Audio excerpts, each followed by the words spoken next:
ప్రజాప్రతినిధి న్యూస్ కి స్వాగతం. నల్గొండ జిల్లా దామరచర్ల మండలంలో విషాదం చోటు చేసుకుంది. పుట్టలగడ్డ తాండా శివారులో ఓ యువతి అనుమానాస్పద స్థితిలో ఉరివేసుకుని మృతి చెందింది.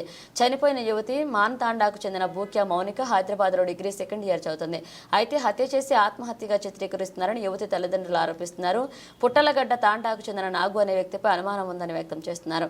ప్రేమ పేరుతో నమ్మించి హైదరాబాద్ నుంచి ఇక్కడికి రప్పించి వేధించి ప్రాణం తీశాడని కన్నతల్లి కన్నీరు పెట్టుకుంది. సమాచారం అందుకున్న వాడపల్ల పోలీసులు సంఘటనా స్థలానికి చేరుకుని పోలీసులు మృతదేహాన్ని పోస్ట్ మార్టం నిమిత్తం మిర్యాలగూడ ఏరియా ఆసుపత్రికి తరలించారు. పోలీసులు కేసు నమోదు చేసుకుని దర్యాప్తు చేపట్టారు.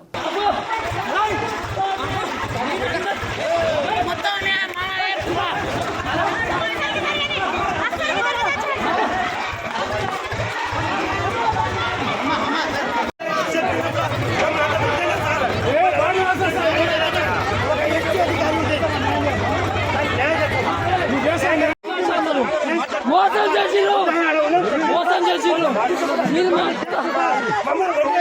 మోసం చేసిరు